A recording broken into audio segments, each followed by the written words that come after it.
اقبال ہمیشہ دیر ہی سے آتا ہے. ہم نے اس کو کیا کر دیا, اقبال ہمیشہ دیر سے آتا ہے. یعنی کوئی بھی بچہ کلاس میں لیٹ ہو جائے, اس کو پہنچنے میں دیر ہو جائے, تو عام طور پر یہ جملہ اس کے اوپر رکھ کر کہا جاتا ہے. تو اس کی میں وضاحت کرتا چلوں. علامہ اقبال کا بچپن ہے اور ان کو اسکول پہنچتے ہوئے تھوڑی سی دیر ہو جاتی ہے, اور ان کے استاد پوچھتے ہیں کہ اقبال تم دیر سے آئے ہو. تو علامہ اقبال نے برجستہ جواب دیا, یعنی عمر ان کی ہے 11 سال. انہوں نے جواب دیا اقبال ہمیشہ دیر ہی سے آتا ہے.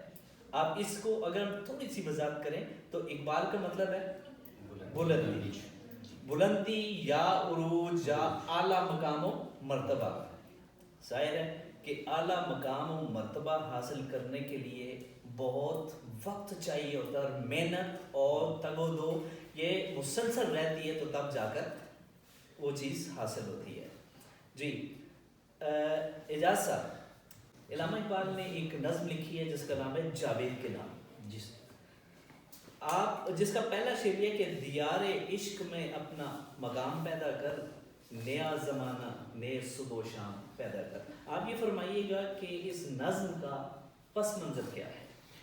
بسم اللہ الرحمن الرحیم. سب سے پہلے تو میں کالج کی انتظامیہ اور محترم پروفیسر عابد صاحب کا شکر گزار ہوں کہ آپ نے مجھے موقع دیا اقبال کے حوالے سے بات کرنے کا.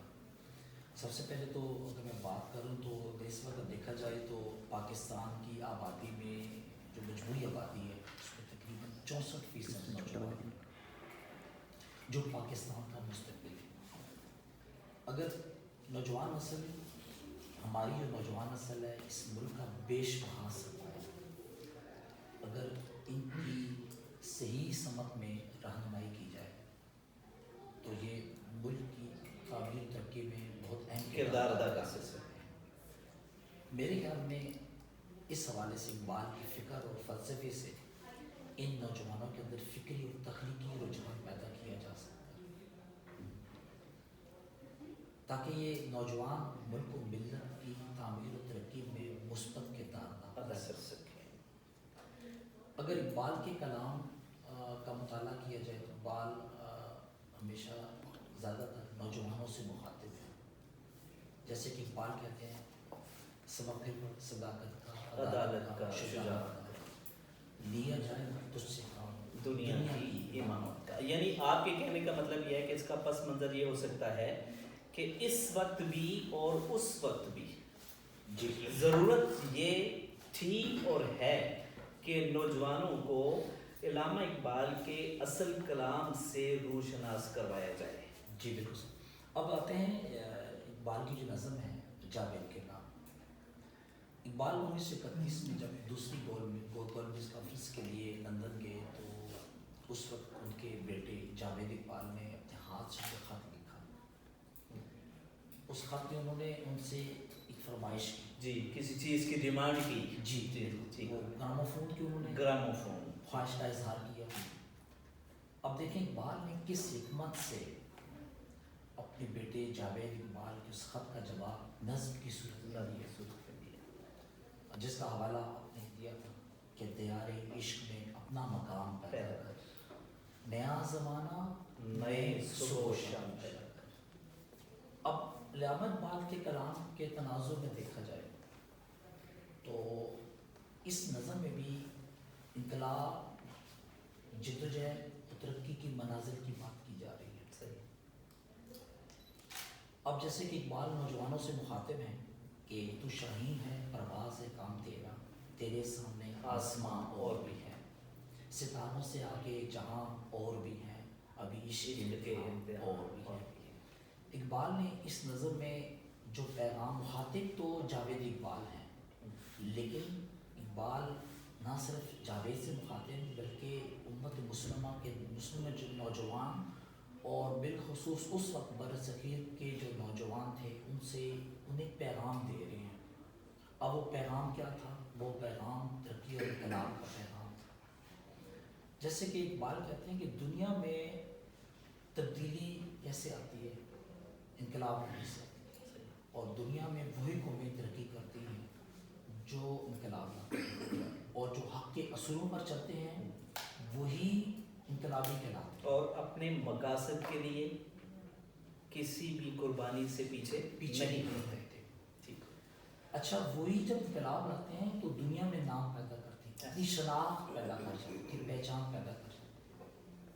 اگر اس حوالے سے اگر میں دیکھا جاؤں کہ اقبال کا اس کلام کے اندر اگر میں گہرائی سے مطالعہ کروں، اقبال انقلاب کی اگر بات کرتے ہیں تو سب سے پہلے اگر دیکھا جائے تو نبی کریم صلی اللہ علیہ وآلہ وسلم کے انقلاب کی بات، ان کی جو دنیا کو بدل دینے یا دنیا کو کوئی شکل صورت کو نیا موڑ دینے کی بات ہے وہ نظر آتی ہے۔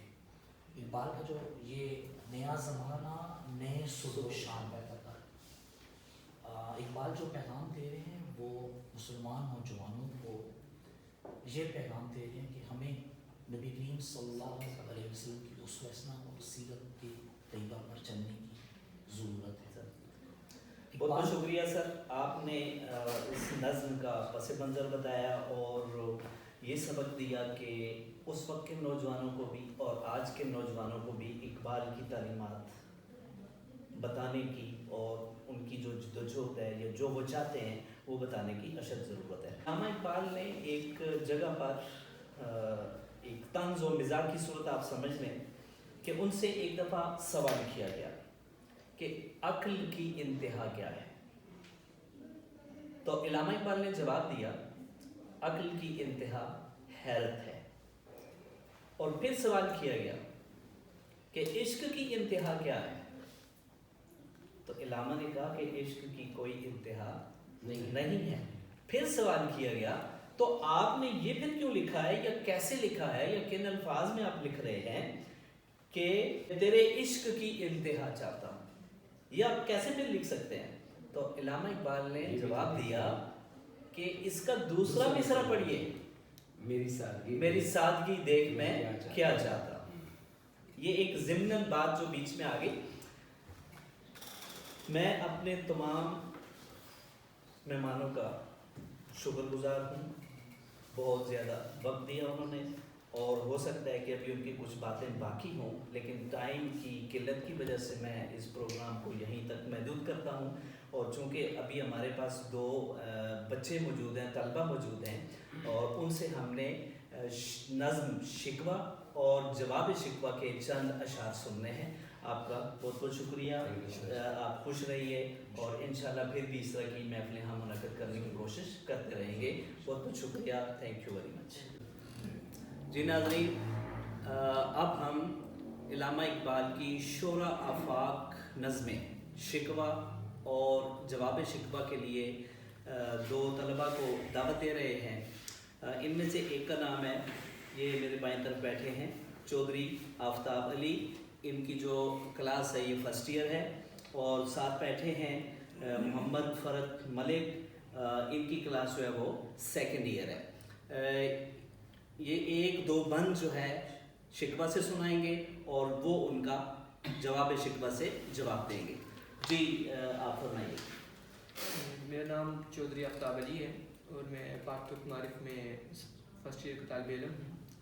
تو علامہ اقبال شکوہ میں فرماتے ہیں کہ صفائے دہر سے باطل کو مٹایا ہم نے، نوح انسان کو غلامی سے چھڑایا ہم نے، تیرے کعبے کو جبینوں سے بسایا ہم نے، تیرے قرآن کو سینوں سے لگایا ہم نے، پھر بھی ہم سے یہ گلا ہے کہ وفادار نہیں، ہم وفادار نہیں، تو بھی تو دلدار نہیں۔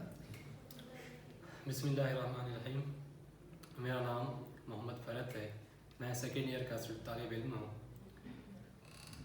میں سب سے پہلے اپنے اساتذہ کا شکریہ ادا کرنا چاہوں گا کہ جنہوں نے ہمیں اس بڑے پلیٹ فارم پر بلایا اور ہمیں اس قابل سمجھا۔ صفائے دہر سے باطل کو مٹایا کس نے، نوع انسان کو غلامی سے چھڑایا کس نے، میرے کعبے کو جبینوں سے بسایا کس نے، میرے قرآن کو سینوں سے لگایا کس نے، تھے تو وہ آبا تمہارے ہی مگر تم کیا ہو، تھے تو وہ آبا تمہارے ہی مگر تم کیا ہو، ہاتھ پر ہاتھ دھرے منتظر فردا، تو ہی کہہ دے کہ اکھاڑا در خیبر کس نے، تو ہی کہہ دے کہ اکھاڑا در خیبر کس نے، توڑے مخلوق خداوند کے پیکر کس نے، شہر کیسر کا جو تھا اس کو کیا سر کس نے، کاٹ کر رکھ دیے کفار کے لشکر کس نے ٹھنڈا کیا آتش کدائے ایران کو، کس نے پھر زندہ کیا تذکرائے یزداں کو۔ ہر کوئی مست میں ذوق تن آسانی ہے، تم مسلمان ہو یہ انداز مسلمانی ہے، حیدری فقر ہے نئے دولت عثمانی ہے، تم کو اسلاف سے کیا نسبت روحانی ہے، وہ زمانے میں معزز تھے مسلمان ہو کر، اور تم خار ہوئے تارک قرآن ہو کر۔ زبردست، بہت اچھا۔